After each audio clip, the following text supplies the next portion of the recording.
What's up, everyone? Welcome to another episode of the One Deeper podcast. This week, I have a conversation with Dr. Paris Blom.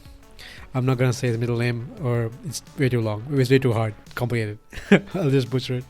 Anywho, Paris and I talk about all kinds of stuff from our childhood and growing up and wandering about and finding academia.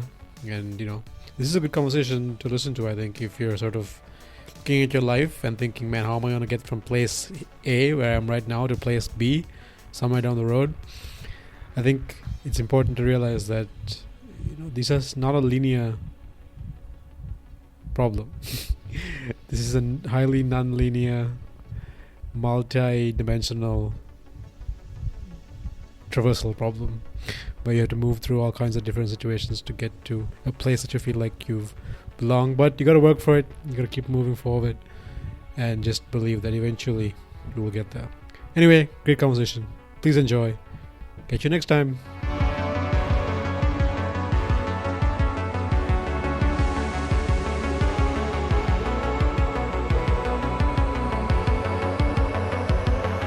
All right. So we're live. And I was saying the audio is like it's nice. Like I've always liked like audio stuff, so I've always been like I started a long time ago. I was like I got sucked into the headphones. How old are you? 32. Really? Yeah. Okay, I had no idea, man. Yeah. I was expecting like 21. What? Do I look like 21? I wouldn't be surprised if you said 21. Really? How old do you think I am? Oh man, this started nicely. I don't know. If I had to guess, I would say probably like my age, like 32. Yeah, okay. I'm 36. Okay, see? Okay. That's not bad. Okay, Nice. okay. I'm a bit surprised. You just speak. You got to speak right into the. Into Yeah, this yeah. thing. Okay, I'll Otherwise try to do that. Otherwise, it's gonna pick it Yeah, I up. tend to look away. But Yeah. sorry about that. No, But no. yeah, you were saying something. So yeah, so like I was like super into headphones. So one of my friends was a musician. Yeah. Musician. Yes. When I was in high school, and he wanted to. I don't know if I haven't spoken to him in a while, but he wanted to be a musician, right? And he was like a nerd, and he was an engineer. He was an engineer and a nerd, right? So he's really into like the specifics, like the technical stuff about headphones. Okay. And he got me into this, into like amazing headphones. And like, the thing about headphones is like, once you go from like a normal the headphones that come with your phone to like The good stuff. the really good stuff, there's just no going back. Like there's no feasible avenue for you to return to be like, yeah, this is fine. So, do you have to buy $300 Yeah. headphones to be satisfied? Yes. Because we got the €80 Logitech at the Game Lab, Yeah. which is decent. Yeah. But is that still shit quality? Oh, can I say shit? Yeah, you can say whatever you want.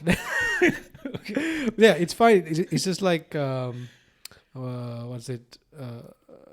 Like, it depends on what you're listening to. Because, like, honestly, if you're just streaming stuff from your iPhone to your headphones, Yeah, it doesn't matter too much. you're not gonna see a huge bump from. Like, I mean, there's like a point of diminishing returns, right? Yeah. So, like, if you go from like just a normal iPhone headphones to like a nice pair of like Sennheiser or Vestone or whatever the fuck, there's definitely a noticeable increase, right? There's also a noticeable increase for the number of drivers you have inside. So like most headphones have a single driver, Yeah, I get it. whatever. But anyway, but like I was thinking, but then like you go to like getting amplifiers and getting to like uncompressed audio files, which are like hundreds of megabytes sometimes. Yeah. Then you start to hear like a whole different. There's like a whole ecosystem of weirdness that happens, right? Okay. And you can have like a good like then you start looking at headphones through like audio separation, like how good can you see? Can you like when you how good can you visualize where the instruments are being played in space? Yeah, Like where all the kinds of sound is stuff. coming Yeah, from. yeah. Okay. I So it thought gets that crazy. was... Okay. But now it's just like I've scaled it way back. I have a couple of headphones that I use, and they're not even that expensive. I use a pair of Shure headphones. They're like 120 euros earphones. Okay. They're amazing. I love those. And I have for my daily use, I use that and a pair of Sony wireless things for the gym. Yeah, I get it. But I like, tend to lose my headphones, man. That's why I don't buy expensive stuff. I mean, I just lose them. yeah, all the but time. like if you really want like pure listening experience, you're not like doing it outside walking around anyway. You want to have, you want to be sitting at home, you want to have some kind of amplifier, you want to plug play it some in, Dota. yeah, and you play some Dota and you plug it in there, and like, anyway, I don't know how we got on this tangent, but like, But I thought so. Potentially last question. I thought where the the thing where you hear different sounds from different directions, coming from different directions, is based on programming the game or the movie or whatever that is, and not necessarily on the headphones themselves. But I guess that headphones don't have a single source of sound, right? They have multiple. Sources. So like it like I mean, so for example, let's say you have a pair of headphones that has one driver, right? So you can send. I'm sure I'm sure someone's gonna be listening to this and be like, "Yo, that's complete nonsense." But so let's say you have 3 drivers, let's say, and let's say that like coarsely that separates to highs, mids, and lows. Yeah. Right. So if you have a single driver, you're trying to get everything out through one driver. A driver is like the mechanism that moves like the so you have. How do speakers work, right? Like they move air, they vibrate, they are inside frequencies. Pulses. Right? Exactly. So if you have 3 drivers, you have three mechanisms. Like headphones get crazy. You can have like 8, 9 drivers in there. Okay. Which are like ridiculous. But like, and they're like anywhere from like 1,000 to like thousands of euros, right? Yeah. So if you have like if you have a good if you want a good separation, the number of drivers could definitely matter, because like some instruments are on the high range, and you have the bass instruments and you want to put them somewhere else. Like, but you can get pretty good like with spatial audio with like with Apple Music, for example. It's pretty nice. But yeah, okay. That was a whole rabbit hole that I had. Like I must have spent thousands of dollars over the past like 10 years on just like headphones. I've lost them also. Then I'm like, fuck this. This is not. Yeah, did you ever buy something, I mean, regardless of, whether it's headphones or a computer or whatever, or a car. Yeah. Sometimes you buy something expensive and then you care about it that much that when some biker or something scratches your car, you're so sad that you decide, I'm never going to buy a 30,000 euro car again. I don't know if you ever had that. I didn't. I tend to buy second-hand cars, and I don't necessarily buy very expensive stuff. Yeah. And I don't care if stuff breaks down. Yeah. As long as it's not too expensive. But I wonder if you ever had it with headphones. I mean, you seem to have bought a lot of them. And yeah, for sure, man. Like I bought a pair. I mean, this is like the thing is like this is still like this seems super on the high end for like the average person, but for like for the audiophile, this is like entry level stuff, right? So I had a pair of headphones that like I think they were like 500 or 600 dollars, okay. And I lost those somehow. Nice. I was just like, that was sort of like, that's it. Like I can't keep doing this, right? If I'm gonna buy something nice, it's gonna stay at home. It's gonna be in my room or like in my living room. I'm not gonna fucking wander around airports and like hotels with this shit on my. Yeah. Like, it's too expensive. It's good to be the one finding those. Yeah, not the one losing them. Dude, like, it's like you just. But the thing is, like, some people like won't even know that what it is, because some of them look like really plain, just like they don't look like they're anything special, right? No. And you would see something on the street, you're like, someone dropped a pair of headphones. Whatever. Yeah, it's dirty. But like, exactly. But like, because they're so ubiquitous now, right? Like, if I saw a pair of headphones, like if I was walking down the street and saw like a wired pair of headphones on the street, I'd be like, whatever, fuck it. Yeah, you're. But like, they could somebody be like, lost their headphones. Yeah, but it could be like thousands of euros. You have no idea. But yeah, okay, but we cannot worry about the small stuff. Yeah, wait, hold on. I'm not. No, yeah, you're fine.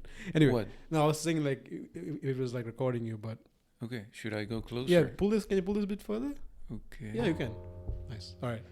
Anyway, how did we get on this fucking tangent? But like headphones and music. But you said mics. But yeah, then getting the mics for the podcast has been awesome. Like it's been really nice. Yeah. Okay. Do you agree with what I told you about students telling me that if you're So during COVID, we used to record all classes, right? There was no in-person lessons. Yeah. And the students really appreciated the fact that some people, spent a decent amount of money, like in the €100 range, to buy a proper mic and a proper webcam, so they can listen to you and look at you in HD. Do you agree with that? I mean, you definitely do, but as a student, do you care about that? I think there's like probably a feedback effect, right? Like, if you put that kind of money into it, you're also putting that kind of effort into the entire lecture and everything else you're doing as well. I think that feedback, but like purely on the audio, I don't know, man. I'm not the person to ask about this, because like I really don't like. I do what I have to do, Like, it doesn't matter. Yeah, I get it. Like, it doesn't matter if you guys make a recording on a potato. I'd be like, Also, like, okay, fine. It doesn't really guarantee that you're a good teacher, right? Your voice is clear, you. I mean, definitely helps for sure. It's probably easier to listen to, but then what you're saying is what matters. Yeah. But I think it has this effect of, somebody put in the effort to make this recording sound good. Yeah. So let me pay attention to that. Because I feel like there is plenty of people that, have interesting things to say, and if the recording's bad, nobody's going to listen to it. Yeah, for sure. Absolutely. That's one thing I realized. I'm like, man, I'm having these conversations. I'm like, I can't keep doing this on a fucking iPad. Like, this needs to sound like I give a shit about this. So like, that's part of the reason I got the mics, but also it's like, in a weird way, it was also like a forcing function to force me to keep doing this. So, because right now I'm thinking about it in terms of like cost per use, right? And making your money back. Yeah, exactly. So like now, I have to do enough of these podcasts to like make it worth it. So it's kind of like motivation, because like it is hard. This is why I'm here, right? Like, because you just have to fill in sometimes. It's like I say that because like, even if there's something you like to do, even if it's something you enjoy doing, if it's hard, you will just come up with reasons not to do it. Yeah. Like, because this takes, because you coordinate time, right? And then once you coordinate this, you record this, and then like I also do like, I mean, I didn't do much, like, because I knew you pretty well, right? Known you for a while, so like it was fine. But if it's someone like I don't know at all that much, like I actually spent like an hour and a half or 2 hours before that. Just like to get to know each other. Yeah, trying to like understand what this person is, and like if it's like academic, I'll like read some of their. I'll go to their profile page, look at the papers they've written, and like see, like, not go through every paper, but like read the abstracts and like see what the kind of stuff they're into. And then after that, I have to like go back and do the processing and like, check everything, make the thing, upload the thing, put it on Spotify, all this stuff. It takes time, right? And like your brain's just like, man, that's too much work. Even if it's fun. Yeah. Like, also, do you have any returns from that? I mean, okay, I have a couple of questions. Yeah. Well, you should be the one asking the questions, but like let me ask the questions for now. Yeah. Can you on Spotify see who's listening to this? Spotify who exactly, or how many people? Gives you like gives you like demographic information, like age, where the country they're located in. Yeah. How long they listen to, stuff like that. I honestly haven't looked at my stats at all. Like sometimes I don't have a choice, because when I go to the page to upload stuff, it just tells you how many views you have. So I have to see it. Yeah. I don't have a choice, but I don't like. I try to not let it be a influence on whether I do this or not.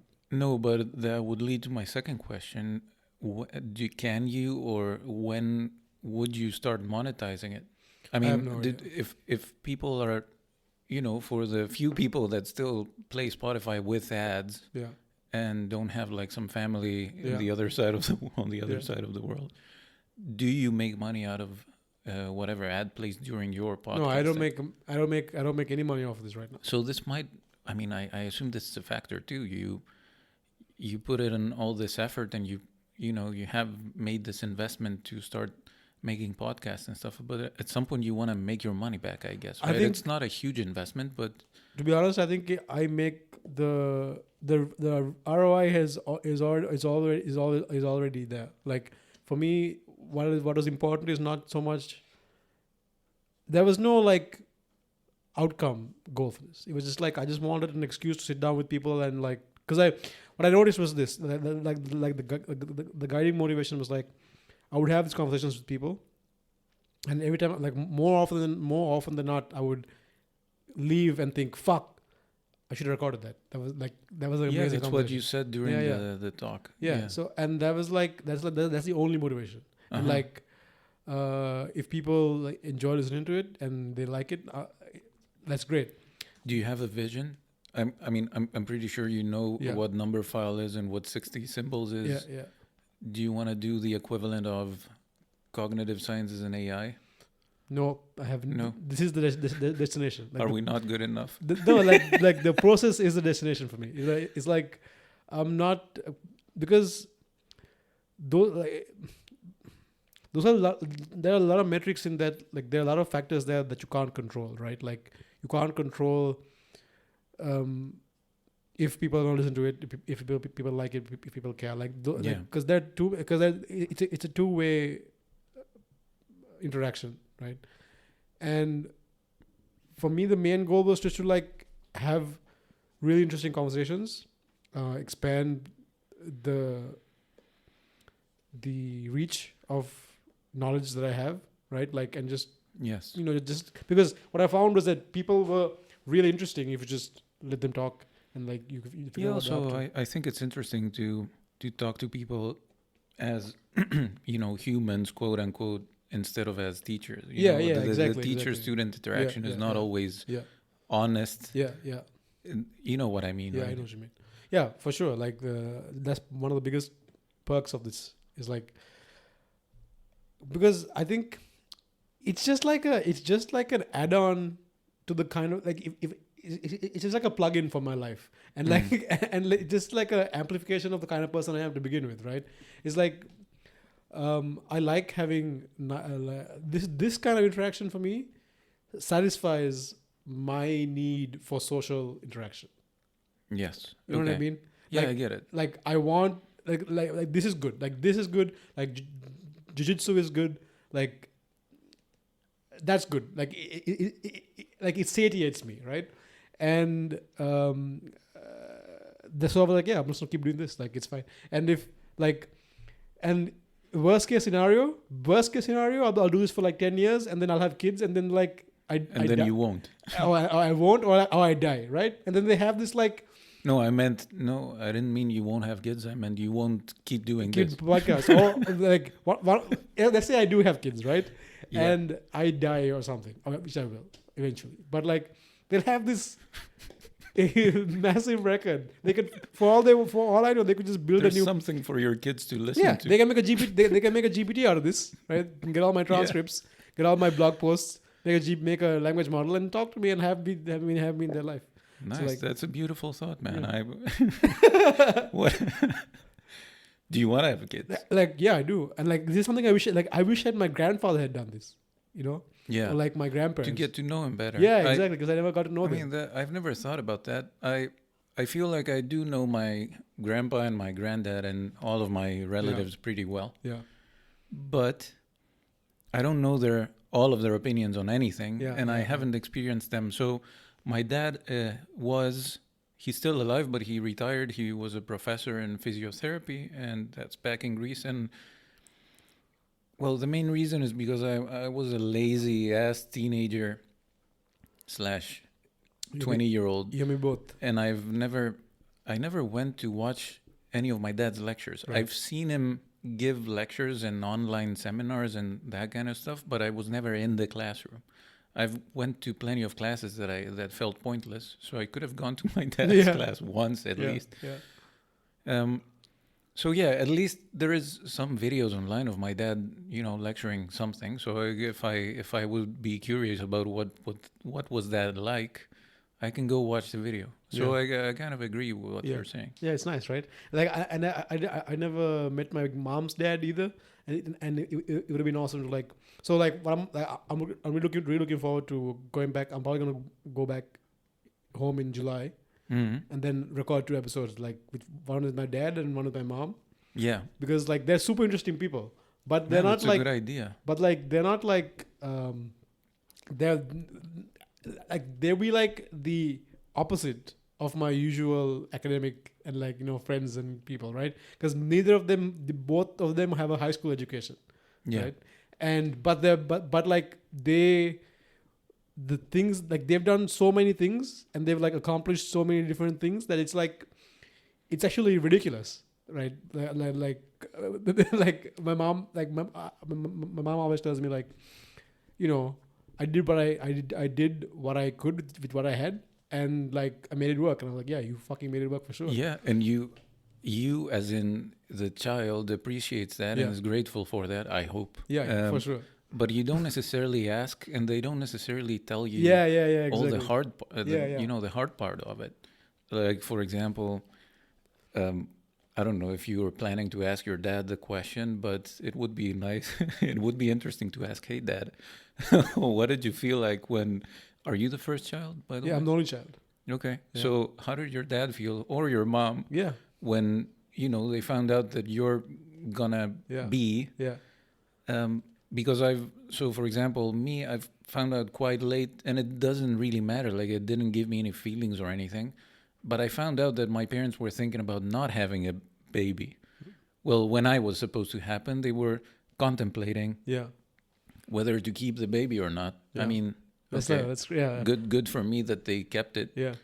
But there is some stories that, you know, your parents don't necessarily tell you, but like, because they're afraid how you might feel. Sure. But if you're old enough to, you know, not give a shit anymore, it's nice to listen to those stories. Yeah, for sure. And like, one thing I want to ask my dad is like, what's it like? Because both his parents are gone now, right? I'm like, how do you feel? Like, because I'm afraid. Oh man, yeah. Because like I'm terrified of that. I'm gonna run into that. It's gonna happen to me, right? And I don't know how. Yeah. And I don't know. Like, I want to know what it's like. Like my mom sends me a text every morning, like more or less every morning, like, good morning, like, this. Yeah. Because like, that's all she wants from me. All she wants from me is every morning just to say good morning to her. Yeah, just a ping. And just like, that's it. And then she could, I don't have to call her. I don't have to talk to her every day. I call my parents once a week on weekends, on the weekend, when I'm cooking, and like sometimes we cook together. She teaches me some recipes.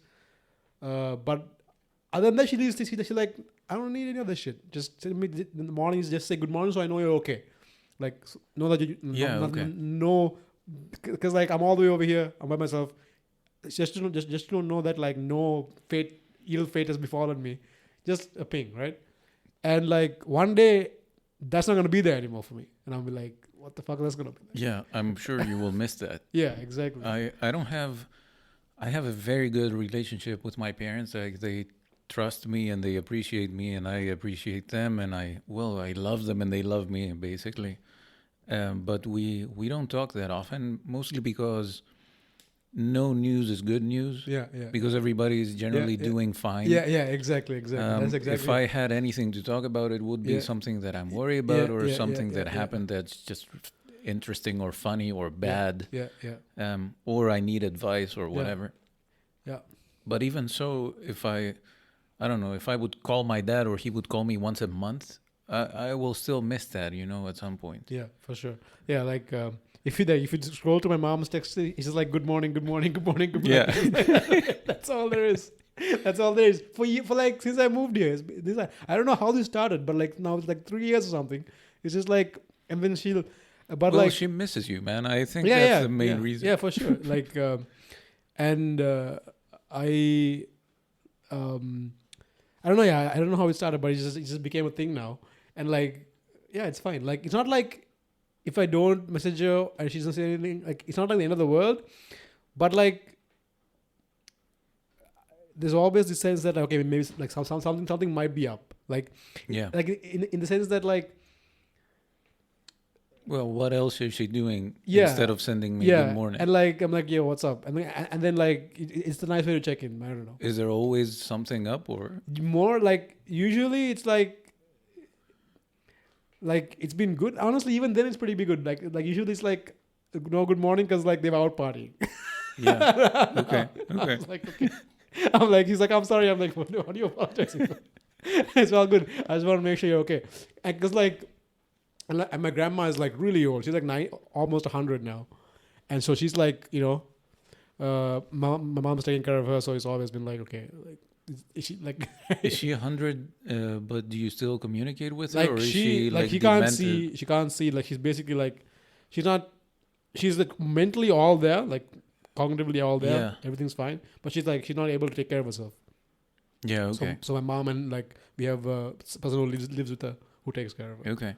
So my grandma, I got one grandma left, which is my Dutch grandma, which lives not too far away from here, and she's 90, 91, something like that. Yeah. And she just goes to the supermarket. She goes biking. Yeah, well, dude. My grandfather passed in 2019 from COVID, or 2020 from COVID. Okay. And before that, like he was literally riding his bike to. He was still going to work every day. Okay. Like doing like he was doing like accounting stuff. Yeah. So still sharp. Rode his bike, I think like 20K a day. Yes. On his to work and back, and like just straight savage. Like didn't even use glasses.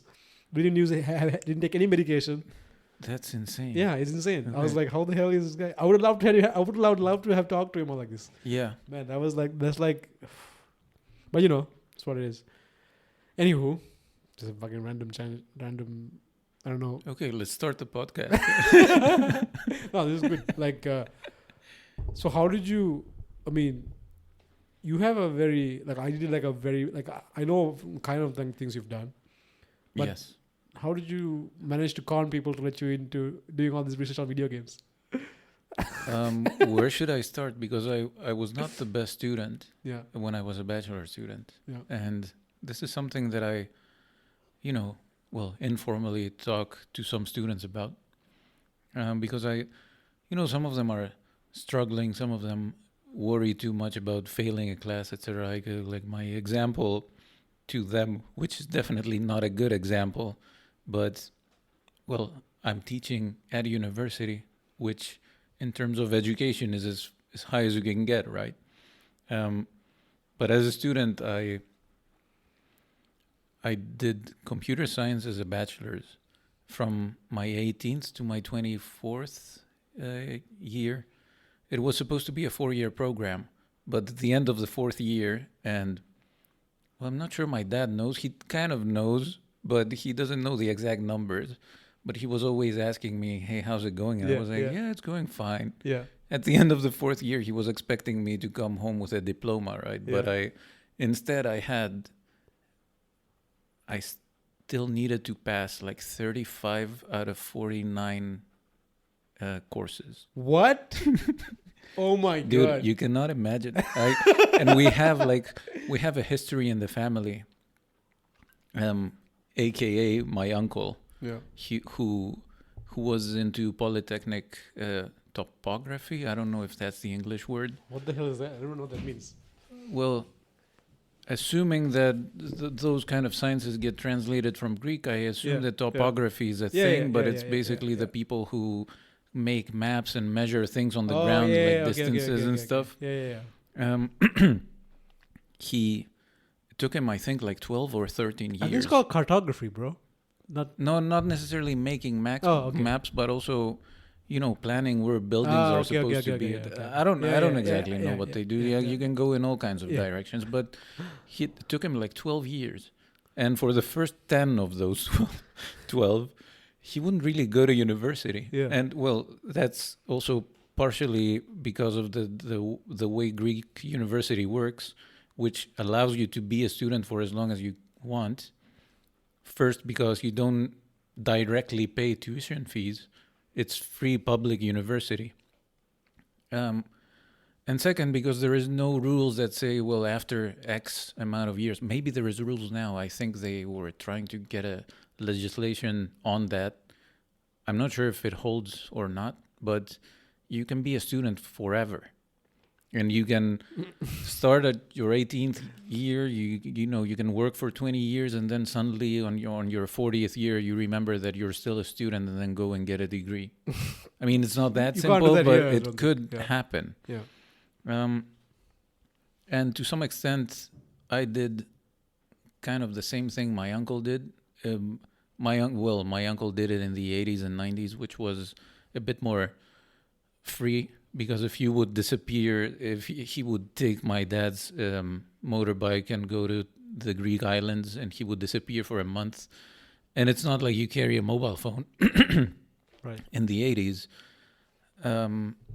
if anybody needed to find you, you're like a Wall Street banker with one of those blocks. Yeah, no, they didn't have that. He just took the motorbike and fucked off. And then the legend says, I want to do a podcast with him, by the way, and ask him all of that stuff. But the legend says that, my dad and his dad were concerned about the little brother, and they would have to call the island, the police station or the port authority, or the the most popular restaurant or something of the island they assumed he was in, and ask if they've seen a guy with blue eyes and brown hair and a white and red motorbike. That's insane. So it's not about him, but the first 10 years he would do that. He would disappear into the Greek islands in the summers especially, and to some extent, not the island and motorbike part, but I also didn't care too much about getting myself a diploma for the first 4 years. And then, I don't know how I did it, but second and third year after, so fifth and sixth year of my study, which was not even supposed to be there, and half of the seventh year, I passed like 35 courses in Jesus Christ, in what would be 5 or 6 exam periods. So I remember my record is to this time unbroken. In the family, right? I hope my son breaks That's it. insane, yeah. I passed like 10 out of 11 courses in a couple of weeks. I had a course every day for 2 weeks. Yeah. And 2 courses on one day. And I passed 10 out of 11. And eventually I got my bachelor's, and my main motivation was to get the hell out of there and go do something interesting, because I felt like Greek University, or let's say, I went to Greek University, but I don't want to bash on Greek University. University in general for me was a bit underwhelming, because I feel like I worked really hard the last year of high school. I was generally a very good student in school, and you don't see the payoff necessarily when you go into Greek University, or that's my opinion, right? It might be different for other people, but so I didn't have the motivation. At some point, the motivation becomes just getting the hell out of there, so you don't have to be there anymore. And that's enough for me. I don't need much motivation to do stuff. I can generally just do it because I have to. Even though I didn't for like plenty of years. And then I went to Amsterdam. I did my master's on AI, and the experience is very, very, very different. As in, even the way the university looks is very different. And I'm comparing my bachelor's university to University of Amsterdam. It looks way cooler, way cleaner. Of course. People respect the environment. People respect one another, more or less. There is almost no politics. I don't know if you have this experience, but at least in Greece, university is a lot about how do you say that? Who knows whom? Like working on your political opinions. Yeah. You have to. Yeah. You have to be political. Sure. You don't have to, but it's everywhere. At some point, you pick something and you agree with it. Sri Lanka's a lot like that. Yeah, you should. It's good to be politically active. I feel it's good to have an opinion on things. And, in a country like Greece where fundamental stuff changes with every government, you're either with or against it.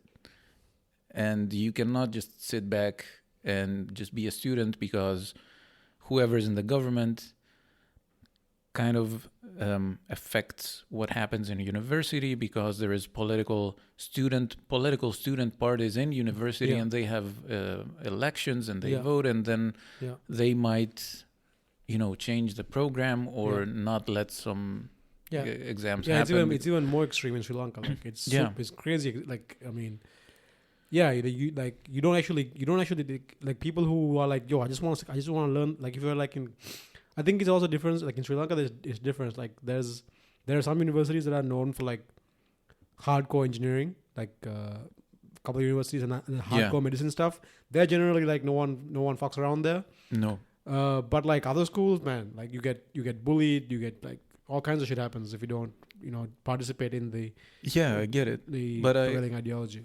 I think, well, probably what you felt and what I felt at some point is like, can you guys leave me alone? I just want to learn. I just want to learn the science here and go do something with it. Yeah. And then when I went to Amsterdam, I felt like this is a place to do that.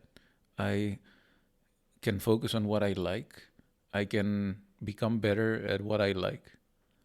And eventually I'll get a master's and then I'll get a job and, I'll get my life in order. Right. So I did that. I was in Amsterdam for 2 years. I have to admit it wasn't the best time of my life. It was, I cannot get used to this. And I'm for the people listening at home trying to get to sleep. Yeah, it's the weather. Yeah. It's like this giant cloud that comes here in October and then leaves in April. This is pissing me off so hard. But yeah, so eventually I finished. I finished on time.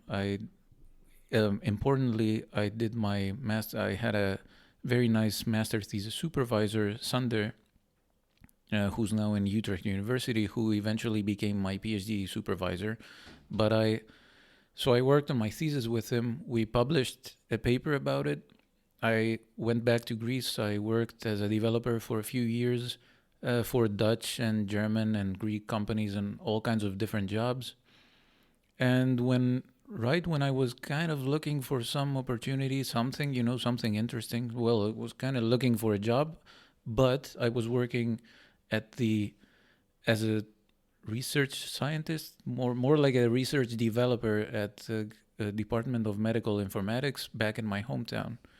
I was not really an academic, but I was working in academia. I was working at a university, and I really liked it. And then I got an email from Sander, who emailed a bunch of his ex-students, I guess, people who have masters and would be a good fit, saying that hey, remember me? Well, I did keep in touch with him a little bit. And he had some funding for a couple of positions here on a project regarding games and crisis management training. And it was a perfect timing because I was looking for something. I was not very satisfied with how my job was going in Greece, mainly, the monetary reasons. And I applied without thinking too much about it. And I generally don't think too much about things because I feel, well, I'll apply and I'll see what happens. And worst case, I won't know what to do, and then I'll think about what I want to do. Right. So I applied. I went through a quick interview. I mean, he knew me already. And then I went through the serious interview with, all the people that don't know me yet. And then a few weeks or whatever, maybe less later, they told me that they want me for the job. And then I had to think about it. Like, do I want to go back to the Netherlands? Yeah. But it was an easy decision, but it wasn't a hard one. Because I would be here for, a specific amount of time. I know this is a 4-year job. Where did you do this at the that was here in Tilburg. Tilburg, okay. Yeah. Okay, yeah, so he was here at least until 2018, then he left to Utrecht. So he kind of, he was still involved in my project, but he was not my daily supervisor because he went to another university. But Peter was my overall promoter, the higher level supervisor, and he stepped down, quote unquote, to become my daily supervisor. So, what I want to end up with in all of this is that I didn't necessarily think I would become an academic, and I didn't necessarily look for PhDs or that kind of job. It just fell into my Gmail inbox. Yeah. And I grabbed the opportunity, I think.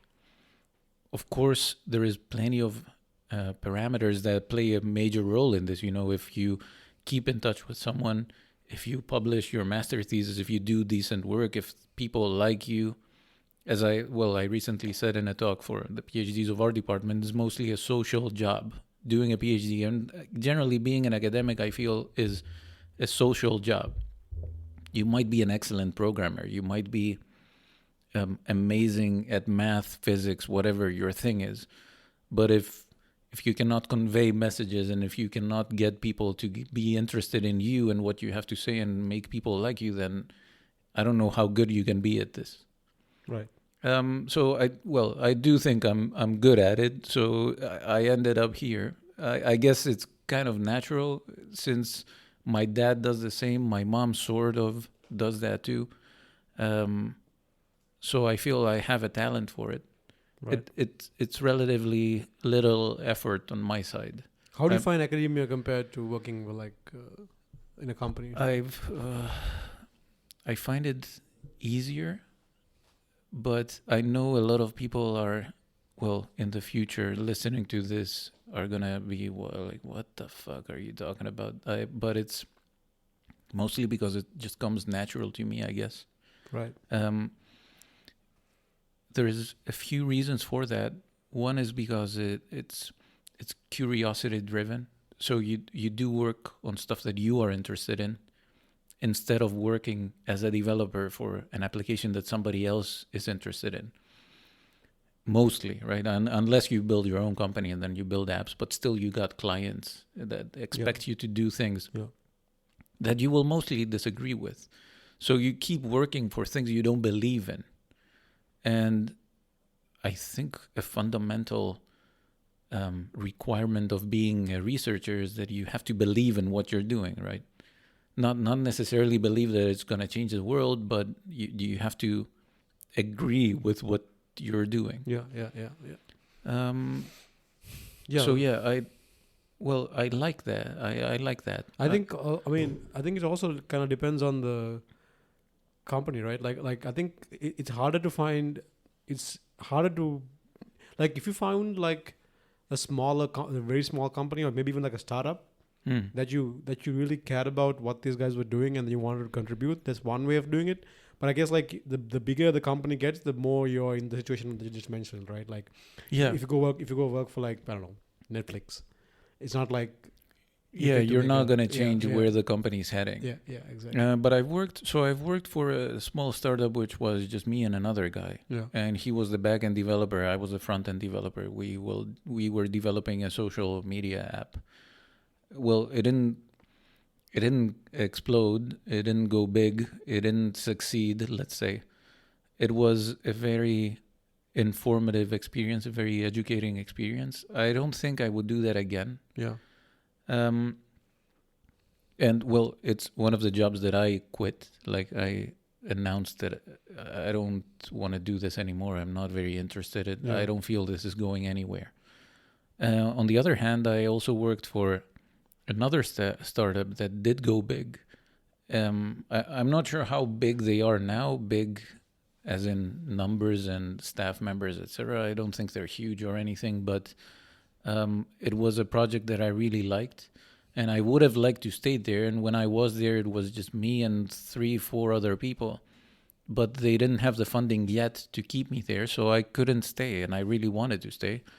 And when they did get the funding to call me back, I couldn't. So I couldn't be there anymore. So I could have been a completely different person now. Right.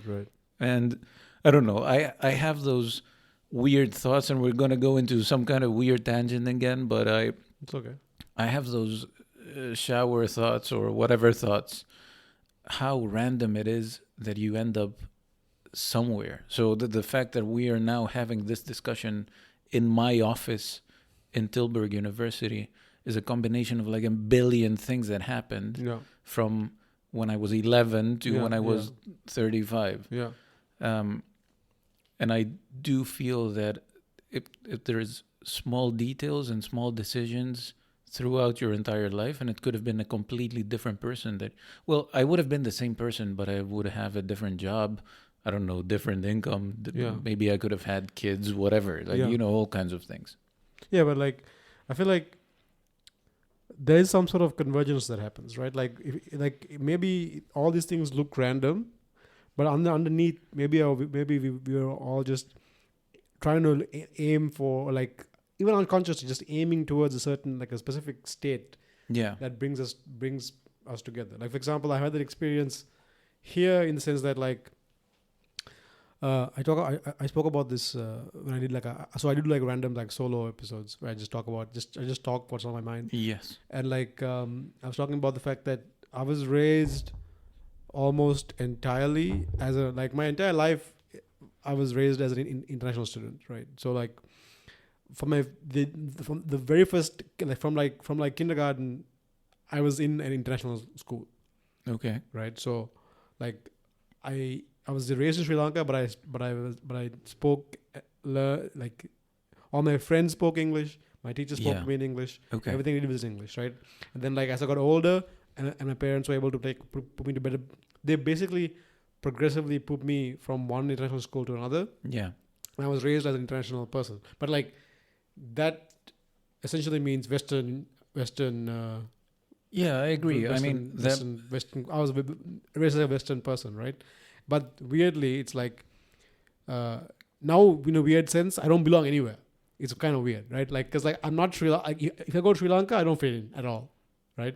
No, like, really? Yeah, to the average Sri Lanka. You don't feel like, okay, this is home. The average Sri Lankan, like when I'm at home, I feel at home when I'm like with my friends. Yeah. In like their houses or like doing things with them. But like just the general public, I don't feel like them at all. Because like, first of all, I can speak the language, I can understand the language, but I can't read it. I can't read or write it. Oh really? I can read or write better Dutch than I can Sinhalese. Oh, I didn't know that. Yeah. Okay. So I mean, like, that plays a role. Yeah, and like and the way I think and the way I like things I care about, like, it's very different. Like Sri Lanka is a very traditional, conformist sort of like like do this, do that society. Okay. And I'm not that at all. Partly because of my personality, because like me and my mom share that a lot in common. Yes. But then I also like spent 5 years in America from like 19 to like 23. Like I can't do the math, but like from 19 to like 20 something, I was in America. And I was like, and I grew up in like the Midwest with like blue collar people. And like, and I went to like a hardcore engineering school. And it was like, I grew up in this like, there's no bullshit, no nonsense environment. And it's just like, let's just do this, get it done. Yeah, dedication. Yeah. And like, and also like, it's also very like, I don't give a fuck. I say what I want. I do what I want. Like that. I was a lot like that from personality wise, and we know like personality doesn't change. It's quite stable from like young to old people. Well, it is, but all the influences change. Yeah, the environment I was in was not an environment that was fostering of that attitude and behavior. Yeah. And I went to America. I was just like that's like at least in my community where I was there is like, yep. That's how we live here. And I'm like, okay, nice. Because everyone had fun. My friends had more guns than pets. So I was like, okay. Yeah. Okay. I mean, I agree with what you're saying to some extent.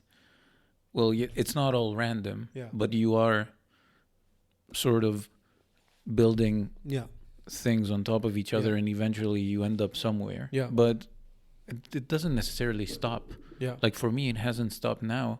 I think I could easily leave academia and go back to working for startups and working for other people or working for my own business, or I could even go back and work at a restaurant again. I mean, I've done it for plenty of summers, maybe 10 or 12 summers. I would mostly work in the summers because my family goes on holiday at the same place. We have a holiday house and there is a restaurant there. And I used to work there for a long time. And it's a job that I really like doing. I mean, I wouldn't pick that over this, but I could easily, if I can do this anymore, I would easily go do that again. Yeah. Yeah. So like, So that would be another random decision, quote unquote random.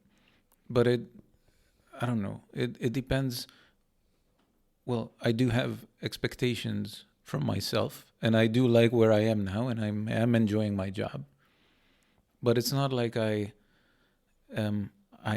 all invested on having a future in the Western Europe or in the European Union or whatever, because I cannot control everything. Yeah, I know. I might be called to go fight in a war or something in a year or so. Yeah, I know. It's not too far from us. Yeah, like like I feel the same way. It's like for me to me being here, me being able to study here, able to live here. It's like this is just like icing on the cake, right? It's all great. Yeah, it's nice. If you should enjoy it. If it went away tomorrow, I'll be like, yeah, I'll just do what I have to do. Like, okay. Like it's not a big, like, because I worked for 5 years after I graduated from my first degree. Yeah. My first degree which was what I did. Yeah. Electrical and computer engineering technology. Okay. I wanted to do that too. Like, and the experience was much like yours. I didn't fucking do shit for the most of the time, and nice. I just barely graduated. Right? Okay. It took me a year longer than it should have, and like smoked too much, drank too much, did everything. I joined a fraternity, did all the shenanigans, and then I worked for 5 years. Well, right? at least you got all of that out of your system, right? Yeah, I feel like I've done well. I'm not what you would call the party animal or like the heavy drinker or whatever. Yeah. But I got it. At least I got it out of my system. Like I don't need. What do you mean by getting out of the system? What does that mean? Well, it means that I've procrastinated enough to feel like I shouldn't do it anymore. Right. And I've not gone to exams because last night I preferred to have another drink, which eventually became like 11 drinks or whatever. Dude, I've taken sometimes this is the piece of shit. This is the level of the piece of shit. This is the level of douchebaggery. Yeah, that I was engaged in. Okay, like my parents worked their ass off from nothing to send me to America, right? And you would wake up when they come back from work, dude. There have been times when the exam is at 7:30 and I'm still drinking at 6 in the morning. Yeah. It's like, nah, I'll be fine, right? I've taken exams and thrown up outside of the exam room. Okay. Fucking piece of it was a weird time. It was a weird place. I was pretty depressed, I would say, looking back now. Okay. But you were not having fun? Because I was having fun. It was honestly, that's interesting because if you ask me if I was having fun, it's not it's not an easy answer. It's it was more like not feeling pain. It was I was just avoiding a bunch of shit that I didn't want to deal with by just not having to do not doing. It's not necessarily pain. It's just responsibility, right? I didn't have a big part of it. Feel responsibility. Even though I was there, I was I just looked at my life and I thought, this fucking sucks. Yeah. That's how I felt. Even when I was when I was having fun, quote unquote fun, intoxicated, I just wasn't thinking about it.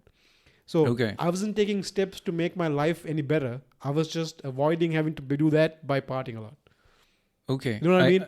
So when I'm not partying, I'm thinking about how shitty my life is. And then I partied, so I'm not thinking about it. And then I wake up again. I'm like, oh fuck, this is still shit. Okay, I wouldn't say. I mean, I understand what you're saying. That's a broad stroke.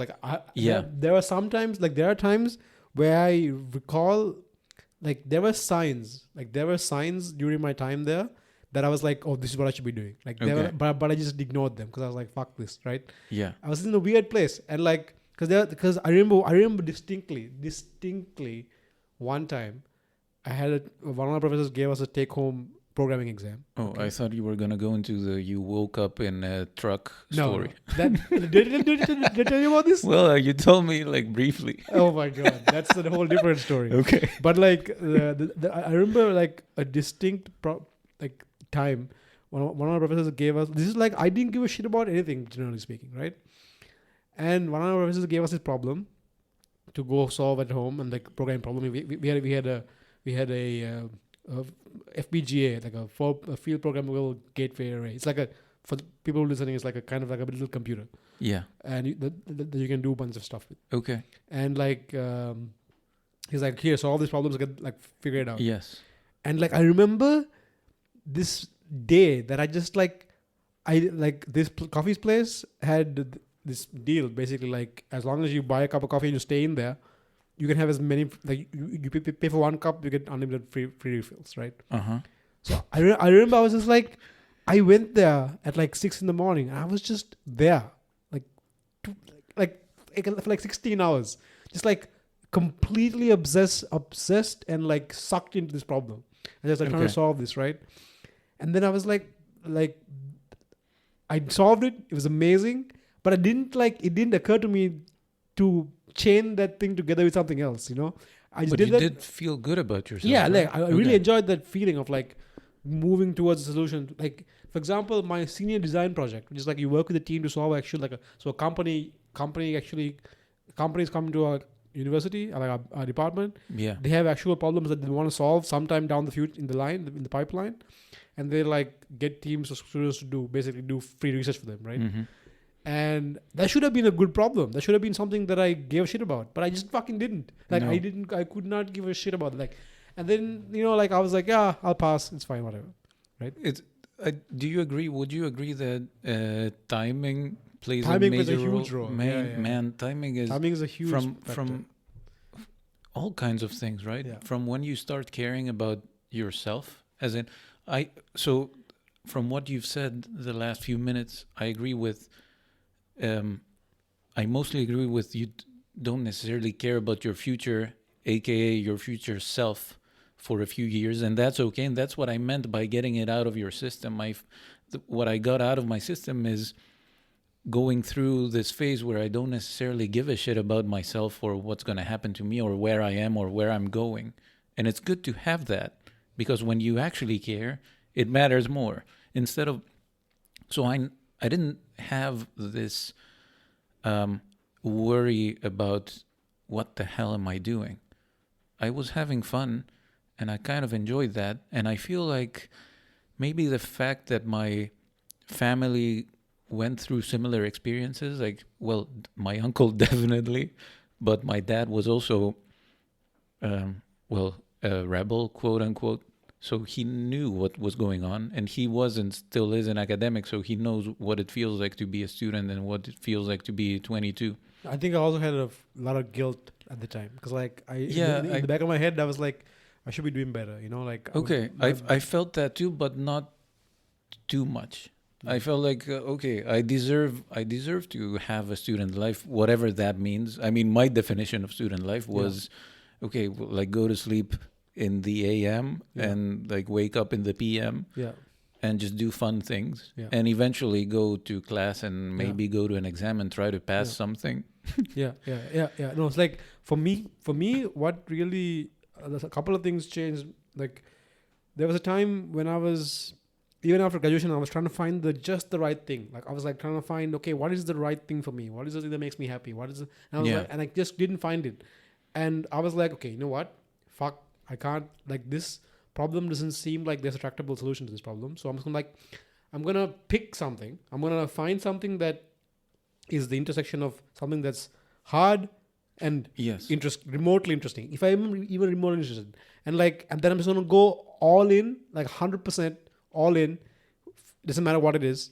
And then see what happens. But was the project where you stayed at the coffee place, was that the first time you felt that way? Even though somebody forced you to, do that homework. That is the most memorable thing that comes to mind. That I was like, that like felt like a problem. I think it was something where I felt like I would be impressed with myself if I solved this problem. Yeah, maybe you discovered that you have a talent for this. Yeah. And I was like, let's go, let's make it happen.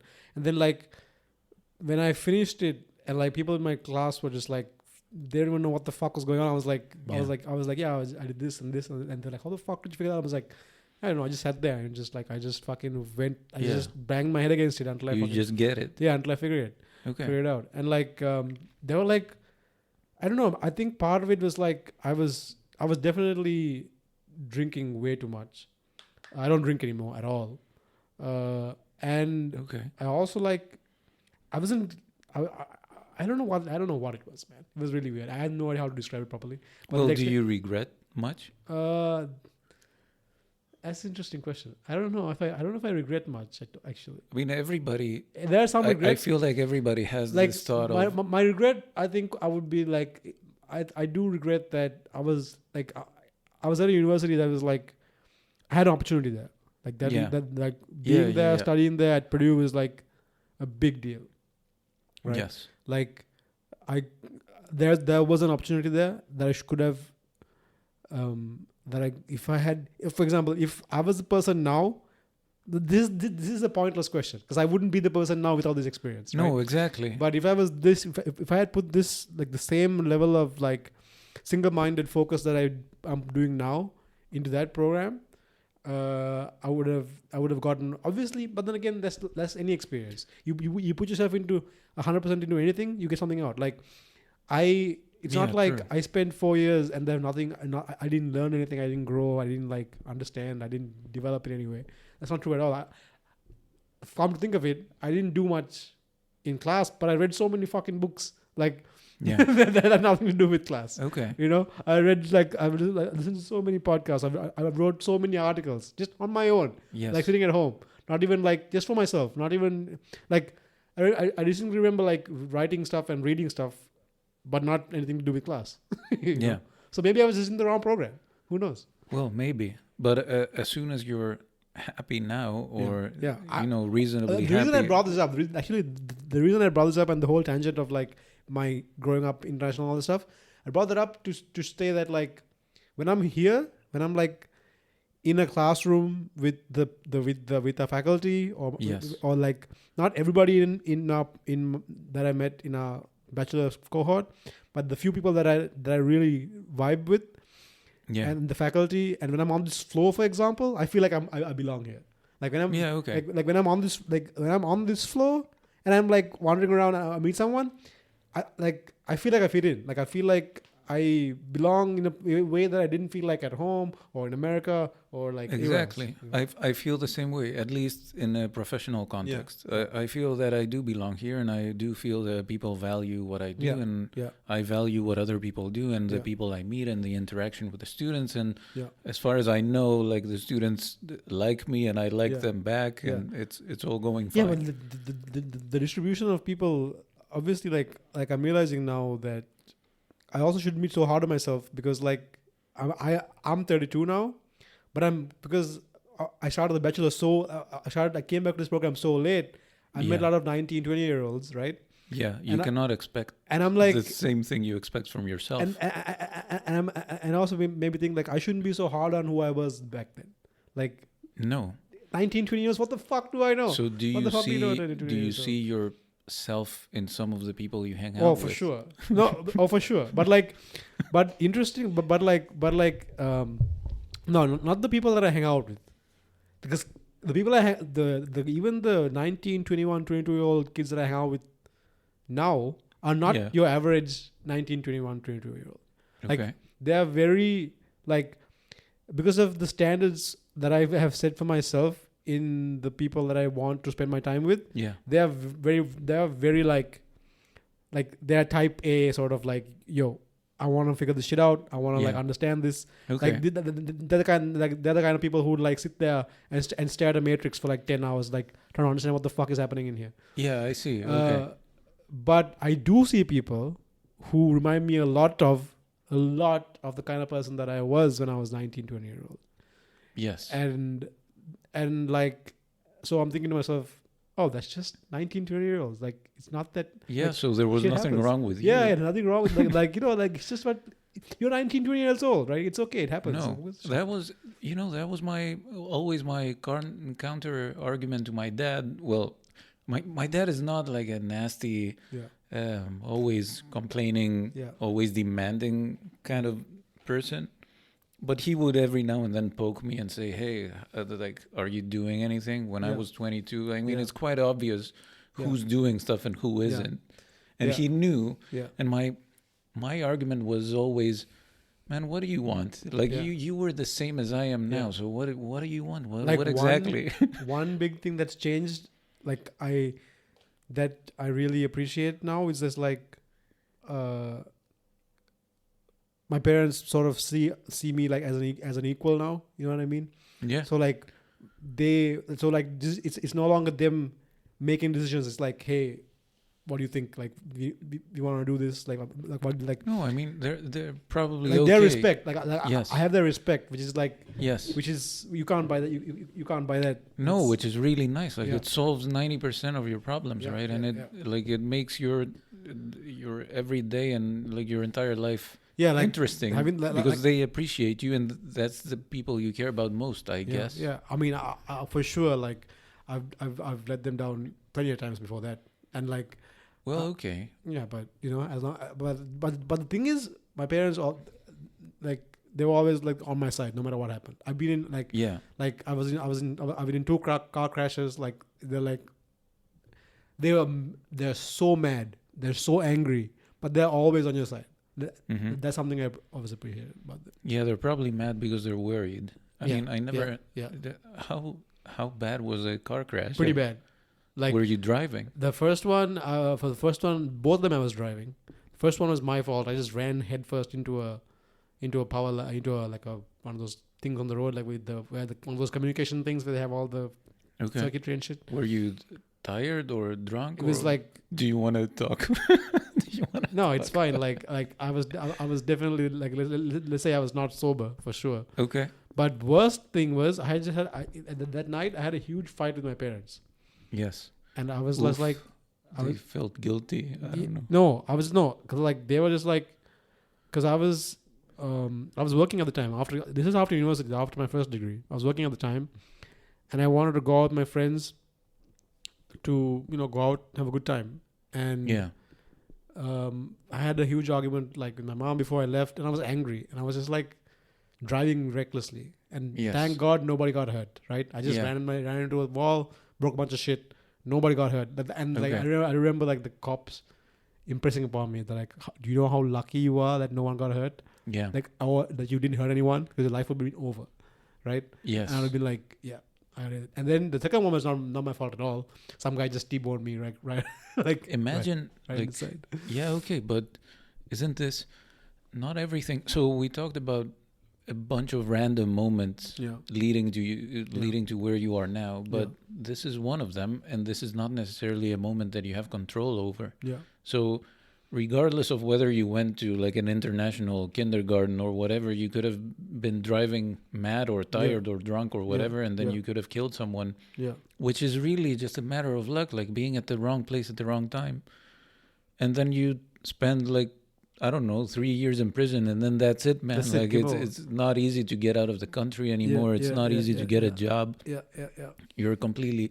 I mean, you're still the same personality. You're still the same, brain in this head. Yeah, looking back now, I have like a lot more respect for my parents because because just the way I am, like I like working on things that I like working on, that I want to work on. Like I don't want to be, I hate being told like this is important. Like I don't give a fuck what you think is important. Like, yes. Like, and like my parents like told me, like I remember them telling me a story when I was like, they took me the first day to school where all the other kids were like crying to like keep their parents. I'm like, I was the only person that like, yo, what are you still doing here? Like, leave me alone. Like, can you like go already? Like, this is like, like what? I don't remember this. I was like, apparently like really small, right? It's like kindergarten or first grade or whatever, right? And they're trying to talk to me, and I'm just like, just leave, like just go, like just let me. And I just ran off into the school, and then they didn't see me the whole day. I'm like, okay, well, that's that. And like one day, like we were at like a cricket match at like this, so like this at the stadium, like this big team thing, and then like I disappeared. They couldn't find me for like, they were looking everywhere. They couldn't find me, and then they found me with my head stuck between like so there's like a fence around. There's a fence around the cricket field, right? And I had my head stuck between the guardrails where the players walk down, trying to, because I wanted to talk to them. Okay. And then I was on the news, like the team, like literally the guys on the team were like they were trying to pull it open. Pulling the bras open to get my head out of there. Nice. That's like a normal Saturday for me. That's you in a nutshell. Yeah, that's like a normal Saturday, like when I was a little kid, right? And so like so my parents did a pretty good job of keeping me out of real trouble. Like I got into trouble, but like nothing. Yeah, dude. Nothing, because nothing really bad, and it could have been really bad because like the whole time that was happening, there was a civil war going on. Like literally, I remember like I'll be in school, then like something will blow up down the street, and then my mom will like, hey, just stay in school, like don't go anywhere. Don't go north. Yeah, exactly. And I was like, yeah, I won't do anything. And they're like, they'll trust me to like, this motherfucker better not go out try to do some dumb shit. Oh man. But like, I jumped out of school. So we are, all kinds of stupid shit. In some sense, we are lucky to be here, and we're lucky to still be alive and with a clean sheet. Dude, unbelievable. The fact that I have a clean sheet is honestly a fucking miracle. But you, as you said, you meet the 19-year-olds now, and you see things they do that you have done as well, and you see that, well, more or less everybody has done some stupid shit, right? I don't think there is anybody who's been a saint all their life and never did anything that could have any bad repercussions. Yeah, for sure. But, okay, so to answer the original question, like my research... I don't remember what the question was. I don't know what I asked you. Yes, okay. If that's what I asked you. So please. After drinking and driving and like... I don't know. Yeah. Oh, we didn't even talk about stupid shit. We even talk about the truck, the time I got kidnapped. But anyway, go on. Yeah, but back to that, you said it was not exactly a kidnapping. Yeah, I don't know. To this day, I'm not sure. To this day, most likely, I was having a reasonable conversation with this guy, and then I got into but I was blacked out. So, but then I came back to consciousness in his truck, and I just fucking went off on him. He could have just been nice to you, taking you home. He was just so fucking confused. Yeah, whatever, man. That's a pretty fucked up story. But that was a good night. That was fun. Okay. Yeah. But anyway, research. Research. I'm honestly like part of me is thinking like, Jesus, man, if anyone who's like in the administration would listen to any one episode on this podcast, they'd be like, you need to get this motherfucker out of here as soon as possible. Yeah, but I feel that way too. I mean, there is some things that we shouldn't discuss, of course. Yeah. But I mean, I try to be as open as possible, but like, luckily for me, I haven't done anything that's truly egregious. No, man, of course not. Fucking God. I think otherwise you wouldn't be this person. Yeah, right. No I don't think any of at least the two of us has done anything like extremely bad. We haven't killed anybody, and we haven't done any nasty stuff. Yeah. Just a bunch of shitty mistakes, but we're both stupid that to some extent. Eventually sorted itself out. Yeah. So after all the stupidity and like being young and stupid and naive and not caring, eventually you start caring, and then you do try to educate yourself, and you do try to work with people you respect, and you try to build a network, and you try to, you improve yourself from how you present yourself to how you behave to, picking the people you talk to and the people you communicate with, picking your friends, having better communication with your parents, improving your quality of your relationships and all that kind of stuff. And eventually, I think, I don't want to overgeneralize, but I do feel that more or less every one of us, sooner or later, you find what you're good at, and hopefully everybody's good at least something, and hopefully everybody finds that something. Yeah. And then you follow that, and you might be good at more than one thing. But yeah, so I feel I'm good at being an academic. I like it. I've worked, this is my thesis, by the way. If you want to keep a copy, I have a few left. Oh, damn, nice. Let's look at it. Does it have to be like an actual book about this? So if I do a PhD at some point? Yeah, so if you end up doing a PhD, you're, at least in this university, or let's say in this country, your PhD, your dissertation has to be based on what you've published during your PhD. Oh shit! Okay. So you publish a bunch of papers, and most of the time, each one of those papers becomes a chapter in your dissertation. And if you've been doing it right, it has some sort of consistency. So the topic is more or less the same at a higher or lower level. Mine is more higher than lower level. I've been doing a bunch of different things that don't necessarily directly connect to one another, but I've generally researched player behavior in games. Yeah. And I've done that through external channels like analyzing your facial expressions and analyzing your biological signals and the way you use the mouse and keyboard and what you answer in game questions and that kind of stuff. Sorry about that. I do feel that it's so interesting to analyze player behavior, man. I mean, there is a question that I haven't answered yet, is whether we, as in everybody who plays games, is there a point where you are not yourself anymore? I mean, there's definitely a point where you're not yourself, because you would do things in a game that you wouldn't do in real life, right? Think GTA. Yeah. I've killed so many cops in GTA, which I would, of course, never do in real life, right? I do remember, like, we're gonna go back to parents and stuff, but I do remember the story, and my mom remembers it. I was playing this game called Road Rush. I don't know if you know what that is. Yeah.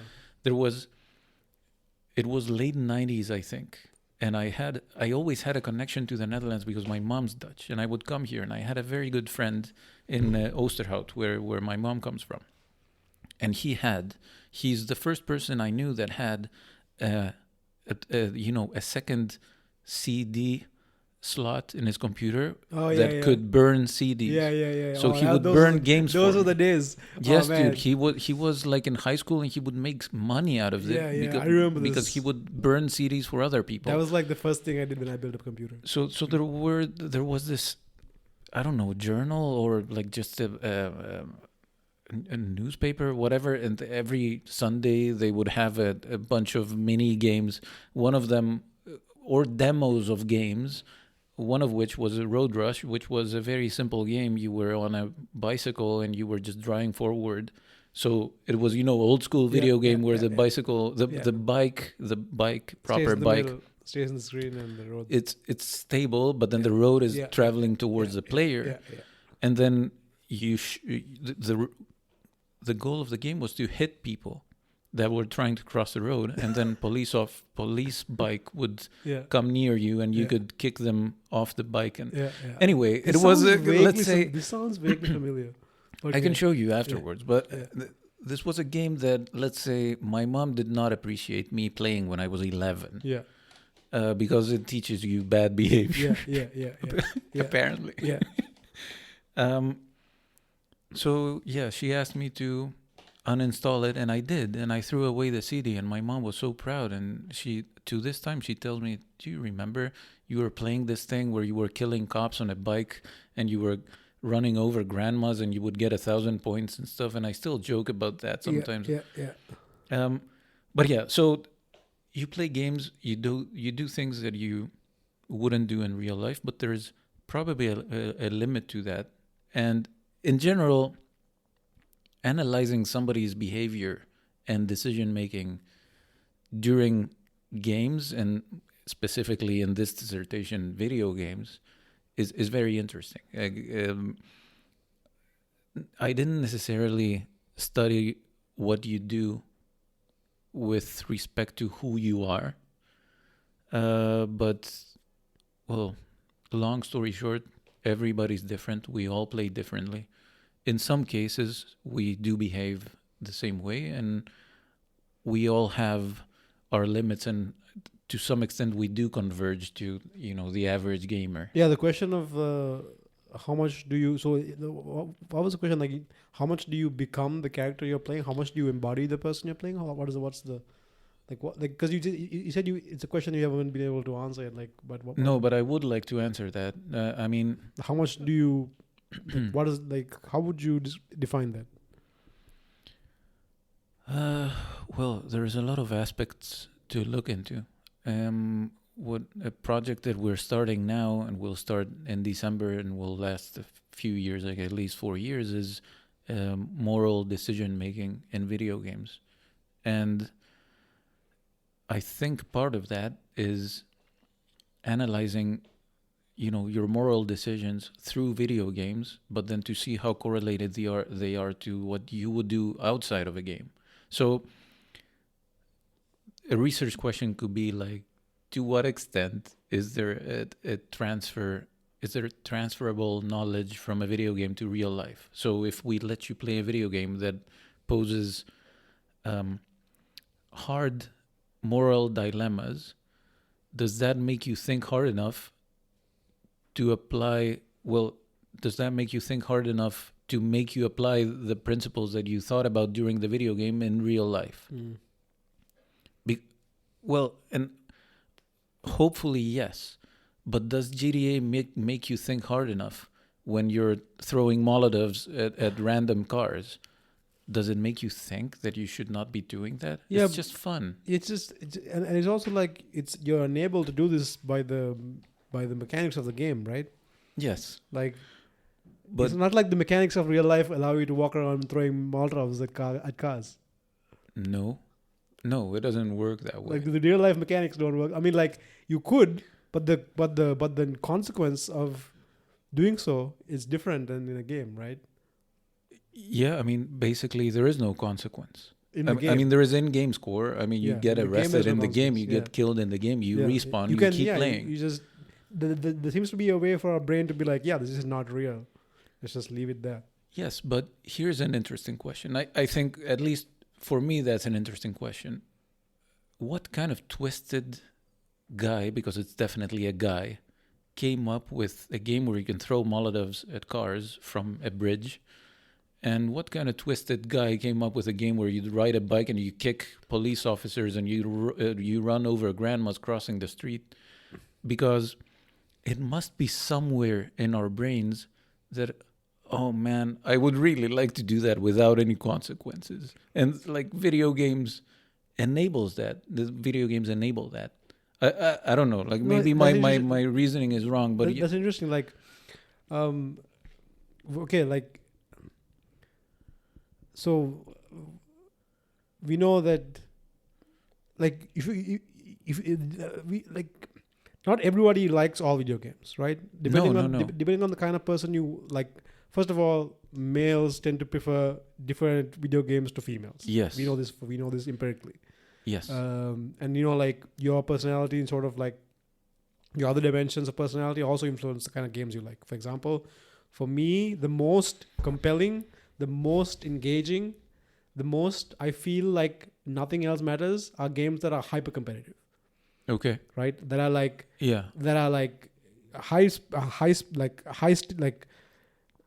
real time competitive games where we know immediately when someone sucks or someone's good. Yes. Right? Yeah. Like Dota.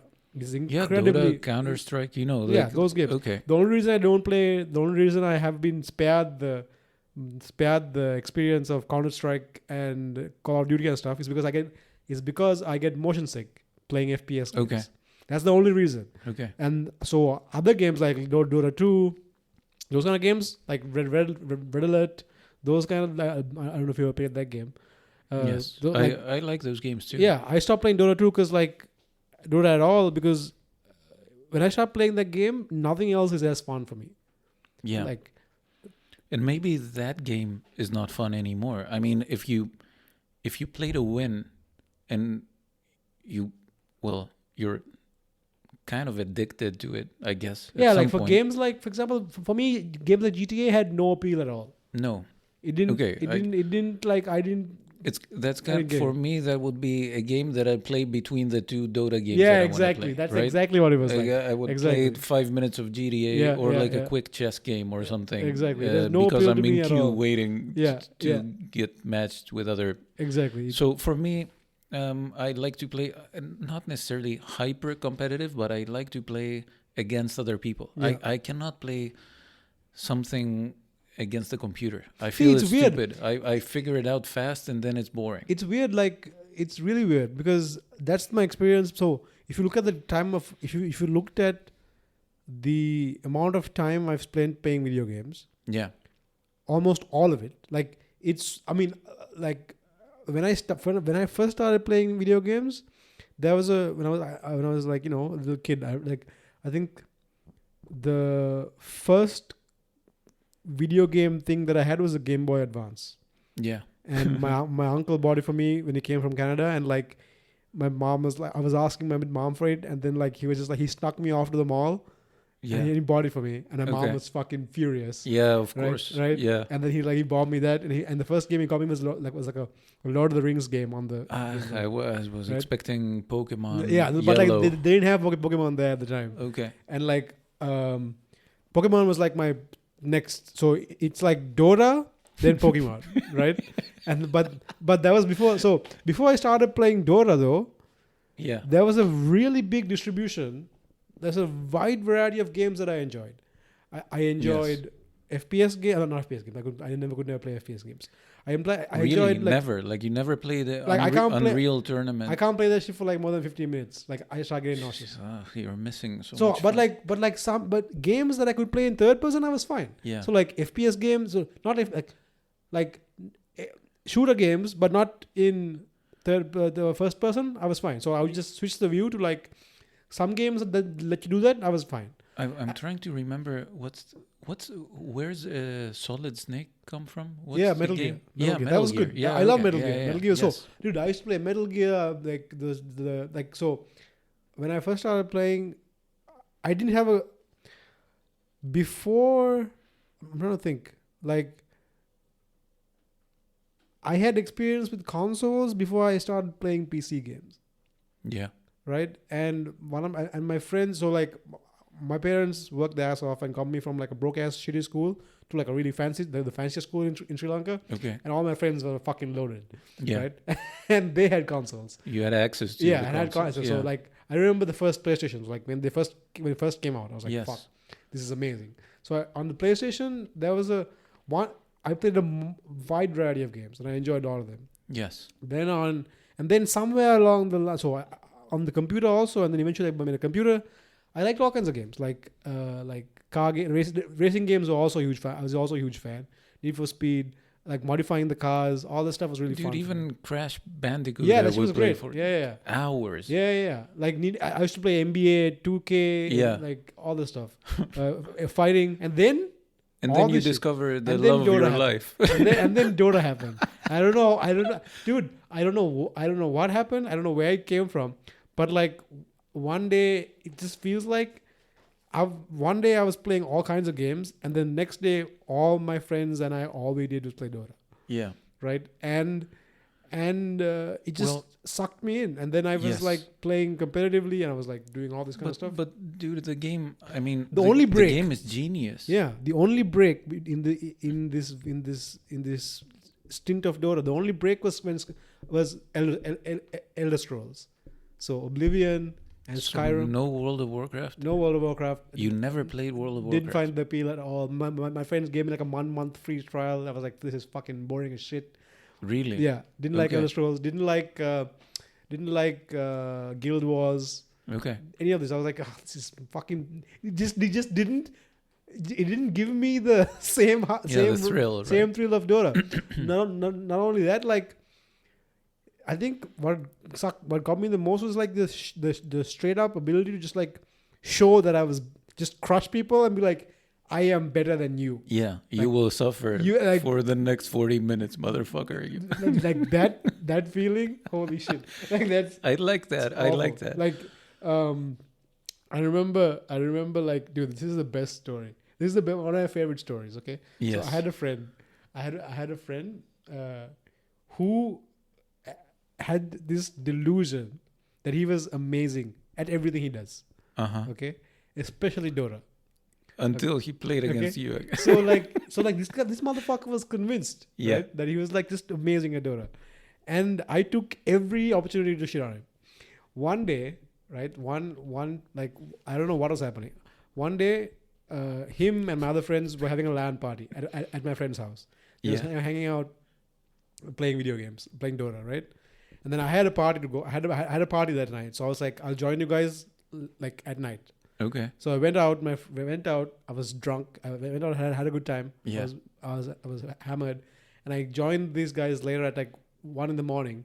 because obviously they started playing at like 11, right? Yes.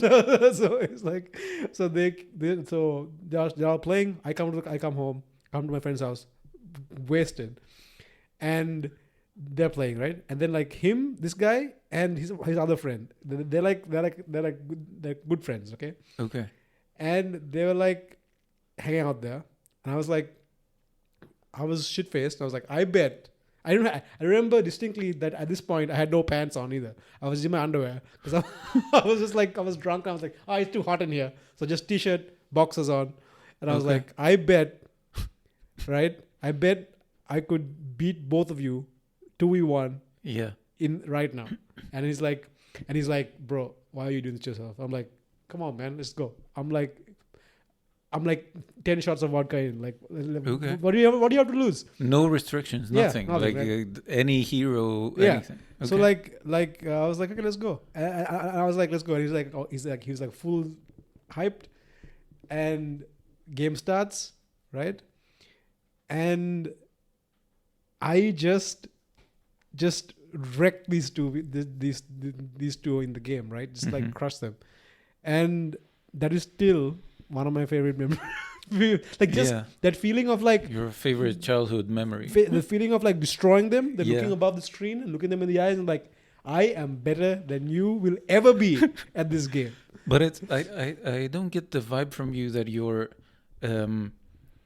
you want to show off that you're better than everybody else. It's just satisfying to feel that you're better than someone. I do feel the same way, and I'm really not a competitive person. I mean, I don't compete against my friends. Yeah. I never competed. That game ruined so many friendships. Holy shit. Oh, okay. I never had that. I mean, I'm okay with losing. Yeah. I like the competition. Yeah.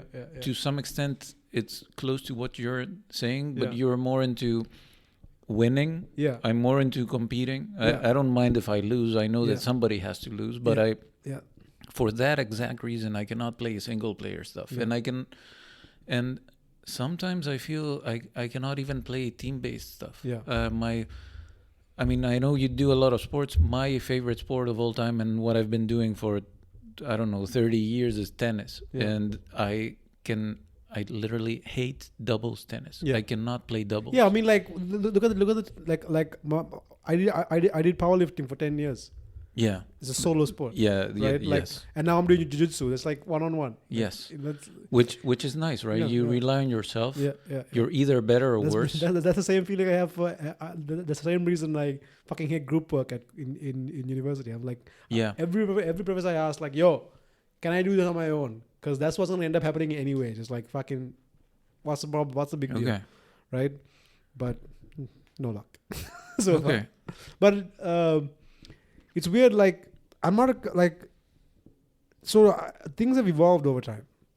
That used to be my drive, right? Like, when I was playing with Dota, for example, I wanted to win, right? Mm-hmm. And I wanted to not just win, I wanted to show that I was better than everybody else who I was playing with. Yeah. And now it's sort of evolved. I don't know, it's like... Maybe you realize it's kind of pointless. Yeah, it's also it's like... just a video It's game. also like... I'm thinking about how I've like incorporated into like working on a team now. Because like... For me, now it's weird. For me now, if I have to do stuff on my own, it's not because I want to be better than everybody else. Or I want to show that I'm better than everybody else. It's more like there's a level of performance that I expect. Yeah. And there's a quality of the product that I expect, and if the rest of my team are just not going to do it, I'll just do it myself. Okay. So now it's weird. It's like there's a standard that I expect for myself, and for the things that I make, and if that is not going to be met by the people I'm working with, I have to find different people, or I'll just do it myself. Yeah, I get it. That's most of the time, I mean, it happens to me plenty still, that I just prefer to do things myself instead of even waiting a little bit for somebody to do something for me. I mean, I appreciate all the help and, the collaborations, etc. But if I could just do everything myself, so I can not necessarily enjoy all the profits myself, but have all the responsibility. I have this. I do need to have agency over what's going on, and I need to be responsible for the outcome of something. Yeah, and I don't like it when somebody else fucks up and then I have to deal with it. Yeah. And it's not being selfish. It sounds selfish, but I don't think that's my angle. It's just that I will fuck up plenty of times and I will be responsible for it. And I prefer that instead of somebody else fucking up. Yeah, I mean, this is interesting because like I've been listening to a bunch of there's this podcast called man, I don't know how long it's been. Hour and a half. Plenty. Yeah. Okay. There's this podcast called Founders, right? And this guy basically reads a biography. Yeah. And records the episode about one person. I fucking love this podcast. And a lot of the stuff is like, a lot of what you're hearing is like, what we've been saying is stuff that I hear about these people as well. It's like, if you, like, there's a wide range of commitment. Like the distribution of motivation is not uniform, right? So like, let's say you want to produce something excellent, and then everyone on the team is just showing up for their job. Yes, you're not gonna get the same stuff out of these people, right? Yes, I guess there's something to be said for like, there's an art to get that out of people, but for something like a group project in school, you don't have that kind of time to like figure out, hey, what are your hopes and dreams? That's like no. It's like, yo, let's make it happen. Just have to get it done. Yeah. So I don't know, but yeah, okay, games. But I mean, if back to video games, I do feel that games. You probably agree that whatever game it is, and games in general, it is a medium that not necessarily, not only helps you have a good time, but it also helps you discover who you really are, and you learn things about yourself, right? So how is it different from any other, like in that case it's very similar to any other sport or anything else you do, right? Well, it's less physical, I would say, but other than that, I think like mentally it's probably the same mindset. Yeah. Also, a major restriction is what we started the conversation on the limitations that you have, which in video games you don't. I mean, you can do anything. There is arguments, and I haven't researched that myself, but I do believe that there is probably things that you wouldn't consider doing even in a video game. Yeah, I shouldn't give examples, but like really bad stuff. So I don't know. It is a medium to maybe test your limits. See where you think, man, this is too much. Okay, even if it's a game, like I prefer not to do this or not to see this. Yeah. I think that shouldn't be too hard to get. Like, I think. No, but how are video games different in that sense from like movies? There's this. There's interaction obviously involved, but I mean, a movie is a passive medium, right? You just sit and watch. Yeah. You have no control over in the game. You're competing. At least in the games where the games that we like, you have something to prove. There is a scoreboard. There is a ranking. There is like a world championship. You can be someone. I mean, nobody in the audience of a movie thinks like, "Hey, I'm gonna be the best one in this audience. Like, I'm gonna understand the shit out of this movie." No one cares. Yeah. I mean, nobody cares if you're excellent at Dota either. But you might make money out of it. Yeah. But okay, you can the same way you relate with a movie, and then it makes you think about things differently. I think you can have the same effect with a video game. Maybe not too much in a philosophical sense, but it sort of depends on what you're playing. The experience takes over quite a bit, though, right? Like for example, when I'm playing League of Legends, or not League of Legends, I don't play League of Legends. Okay. Let's say like Skyrim. I love that game. Yeah. If they ever release an Elder Scrolls 6, I will break my video game hiatus just to stop playing that for sure. But Starfield, have you seen that? Looks amazing. No. Dude, it's so good. Anyway, sorry, Skyrim, right? When you're playing, like the modern games, part of the reason I don't play them is because I'm just afraid that like I don't understand how reality can keep up, how reality can compete. Yeah, right? I get it. You know what I mean? Like it's too good. They're so good, and like once you're in this experience, is there time for you to sit there and think, man, should I do this? Is there reflection happening in that moment? Because you're so absorbed in this experience that you can take back and apply anywhere else. Yeah, I would say yes. I mean, if you would ask me to answer yes or no, I would say yes. Because it does, I mean, even biologically or chemically, it's probably producing some substance in your brain that makes you feel good. Yeah, I mean, for sure. Like one of the things I think about a lot is that the reason why Dota is... So I spoke to Marian about Dota and dopamine for like an hour and a half on one of the episodes.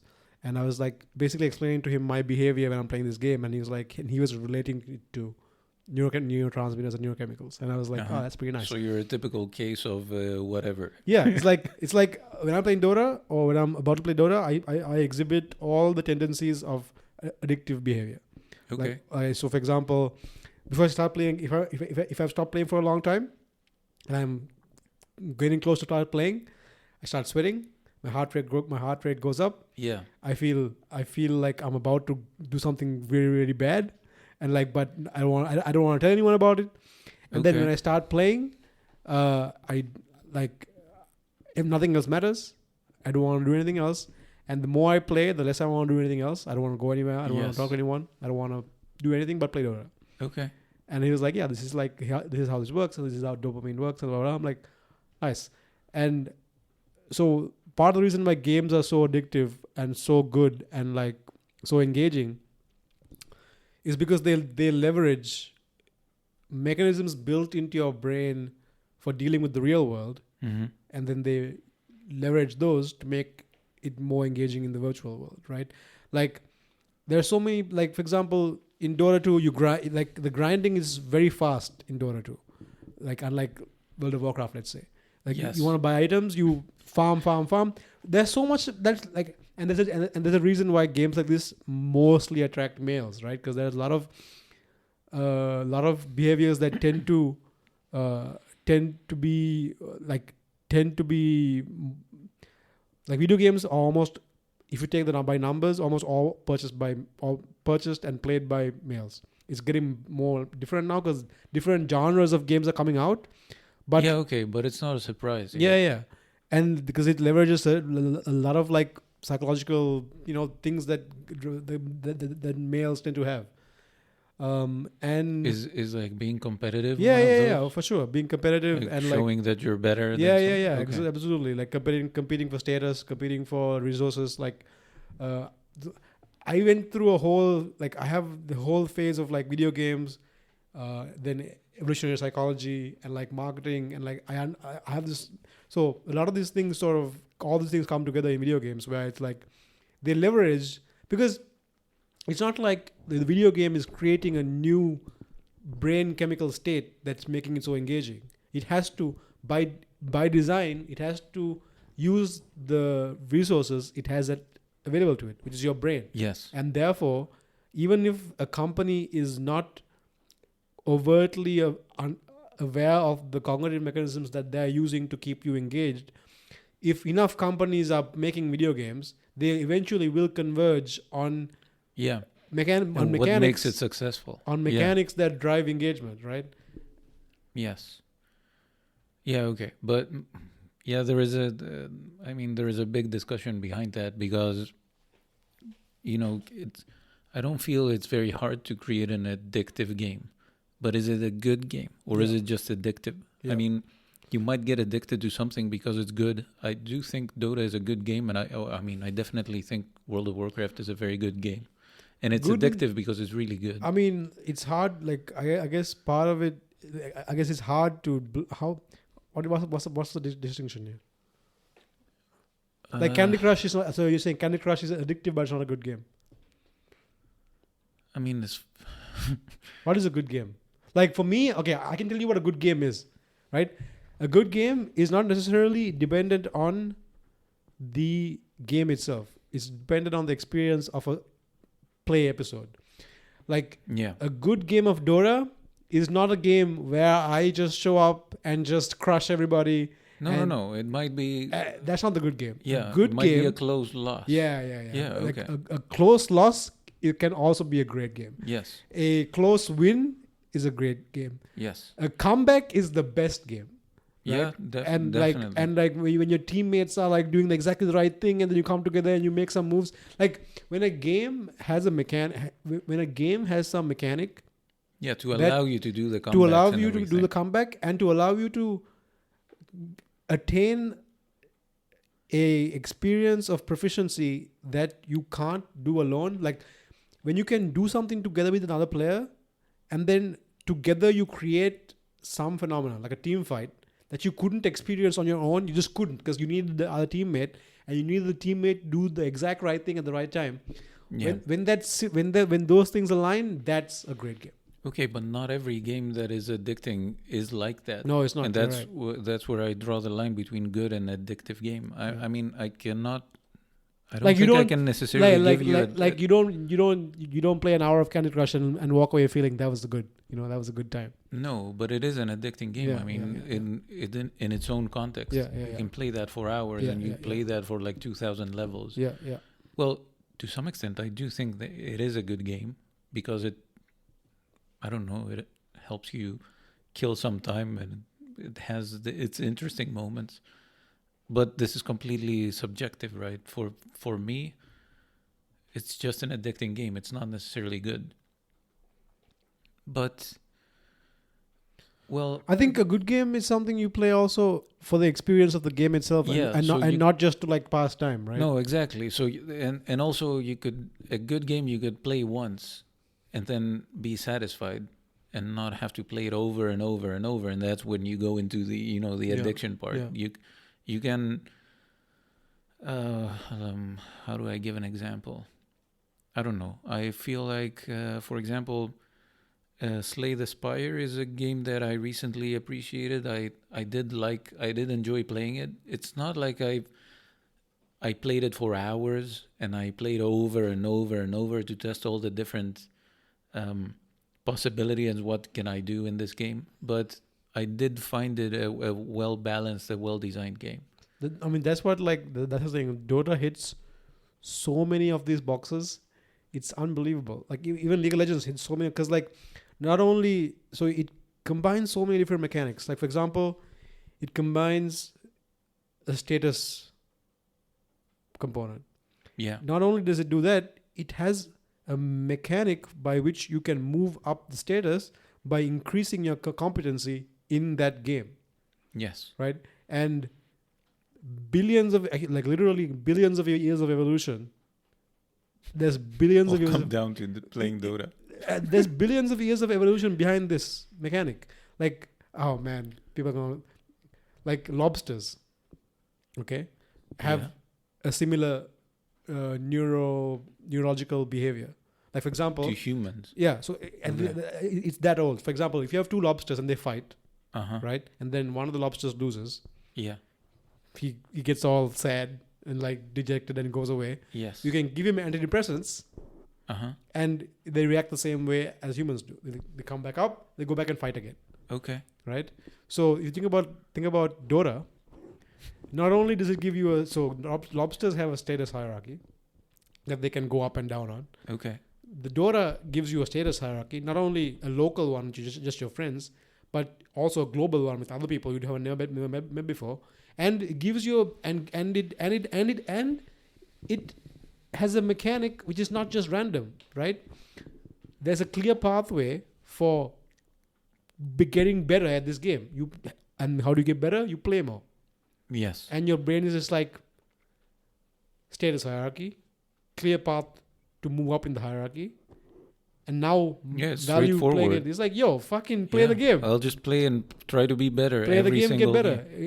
Play the game, get better. And I don't think they designed that game necessarily with all that in mind. No one designed this game. So one of the things about Dota is like nobody, like this has been, designed, but it has evolved over like 10, 20 years now. Yeah. First started out as a map on some guy had an idea for a map. It was a Warcraft 3 map. I remember playing that version. Yeah.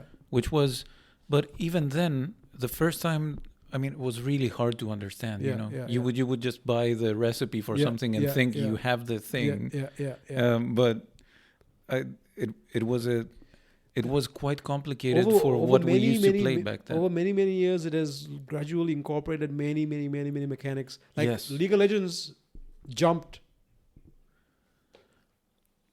10 years of evolution and just like took a bunch of stuff from the Dota. Especially in the competitive part, I feel. Like I don't remember too many games having, the ranking ladder and like the clear goals and the division into leagues and all that stuff. Yeah, and for example, like the stability of having 5 players on a team. Like, why is that number? And the roles, 3 lanes. Right. And like, it's very interesting, these mechanics. Like, because you have a huge, you can analyze it like as a complex system, right? And you have a huge collection of very small, very stupid behaviors, right? Like for example, the AIs in Dota are so stupid that like they aren't even AIs in the game. It's just like is enemy is non-neutral unit in vicinity attack? Yeah. If not, return.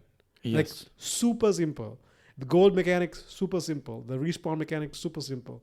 The tower mechanics, all these mechanics are really, really simple. But like together, they are rich enough to generate game after game after game of variation. And each of one of them is unique. I mean, exactly. You've played, I don't know, like 10,000 games. Exactly. They're all probably different. Yeah. And like, and in that sense, they're no different than basketball, right? Think about how simple the rules of basketball is. Yes. But the level of engagement that it generates is not proportional to the simplicity of the game. It's weird. No. It's what's the expression? Over the roof or out of the roof? Through the roof. Through the roof. Yeah. It's a simple game and it's beautiful. It's the same with football. I mean, European football or tennis even. I mean, you're just hitting a ball with a racket. Yeah. But then, But it's the beauty of it. Like something about the rules provides enough richness that there appears to be no ceiling at how good you can get at this. No, and that's the same with sports. Yeah. I mean, it's not the sport necessarily that's beautiful, but it allows you to perform beautifully and and be the one that everybody looks at. Exactly.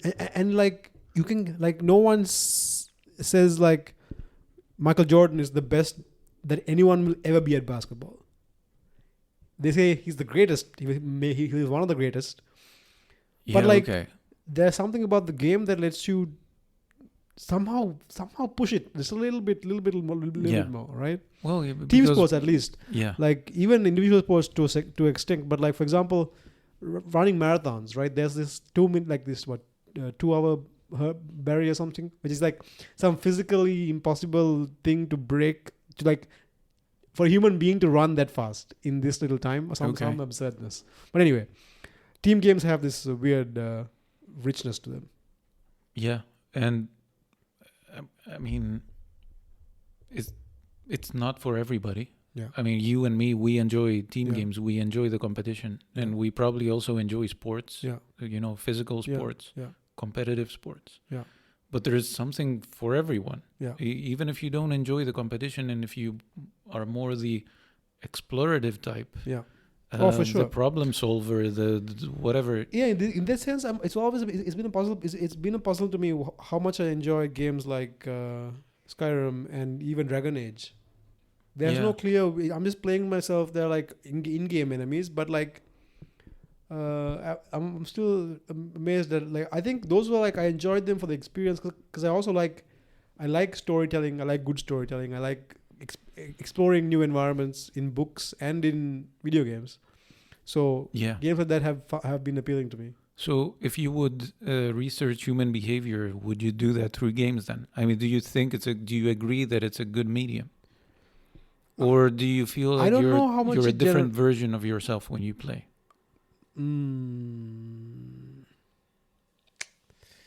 I think, man, that's a tough question. I have no idea. Okay, let's leave it for episode 2. Yeah. Okay, dude. It's been it's almost 2 hours. The time just flew by. Let's do this again. But, okay. Let's leave this here. Sounds good. Thanks for having me. Of course. Yeah.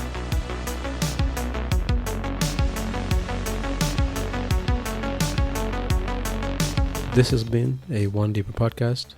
Thanks for joining, and I hope you learned something. Catch you again next time.